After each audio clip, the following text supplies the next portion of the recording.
Hey Sharp Shots, this is Kirsten Weiss, and today I have a shooting tip for you where you might just discover that you're a better shooter than you think.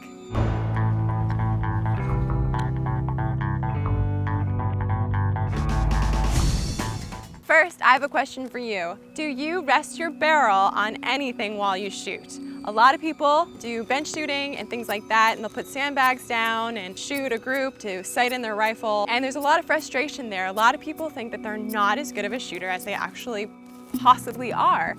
And the reason for that, I mean, there's many reasons, but one of the main reasons that I see when I go to the range is people supporting their gun by supporting the barrel or adding extra support to the barrel end of the gun. And they think that that's gonna help them because in their defense, logically, that can make a lot of sense. The more support this barrel has, you would think that the more accurate your shots will be. The reality is that accuracy, as far as how the barrel is supported, is kind of counterintuitive. The less junk you have touching this barrel, the better. This is why good shooting rifles often have a free floating barrel, which means that the barrel is not touching anything. It's only connected to the stock by the receiver and the action. But this right here is more in the style of a traditional sporting rifle or a hunting rifle. And as you can see, the wood is touching the barrel real tightly, and that's less to do with how accurate it's going to be and more about the support of the actual gun. Now, there are a few mistakes that I often see regarding this issue. One of them is laying the barrel directly onto the sandbag and supporting this barrel with the sandbag. Another one is resting the barrel up against a tree for extra support, and varying degrees of that as far as if the barrel's up against a fence post or on top of a support of some kind, say in a 3-gun event. One of the biggest things that I see and that I try to tell people not to do, but they do it anyway because again, it's kind of logical if you don't understand the harmonics of the barrel and what it needs to do, is they grip the barrel and they'll be shooting and they're gripping that barrel for extra support. They want to control that recoil and they do it by gripping the end of the barrel. And again, that messes up the harmonics and you're going to open up your groups. Guess what you have to do to be a better shooter? Boom! Your groups are going to improve. Just this movement right here.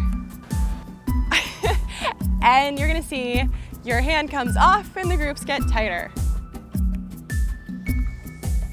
You might be wondering what it is about the barrel that makes it not even want to be touched. And it actually has to do with the barrel harmonics. There are many names for the act that the barrel does when the shot is fired, but my favorite is harmonics because I think that that pretty much encompasses every single thing that the barrel does as a whole when a shot is fired. And we could get into the physics of it, it's a broad topic, but basically when a shot is fired, it causes vibrations within the barrel. And those vibrations affect the exiting bullet. And since most shooting is really about consistency, barrel harmonics are extremely important. So when we just let the barrel do its thing, or when we free float the barrel, it's able to vibrate in a natural way and we are able to gain more consistency.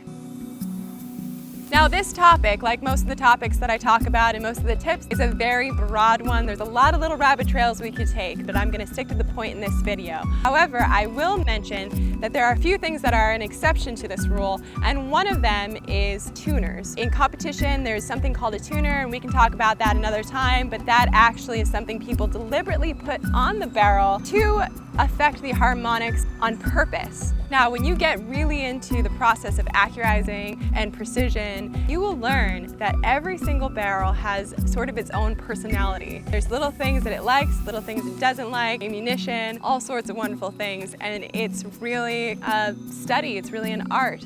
But for the purpose of this video, all you have to worry about is just not putting something on the barrel. Not touching the barrel with anything other than maybe a front sight or something like that, but as much as you can avoid touching any part of the barrel past the receiver, the better. So in the future, it's really simple. Just make sure that you support the gun on its stock. Make sure that barrel is able to vibrate freely. So if you learn something or you know someone who does this and you think that it might help them become a better shooter, please share this with them. And if you like what you see, hit that subscribe button. That'll help you join us more often. We'll learn some more stuff, we'll have some more fun, and we'd really love to have you join us. So guess what? You may just be a better shooter. So thank you for joining me for the fun, challenge, and joy of shooting. Aim true and happy shooting.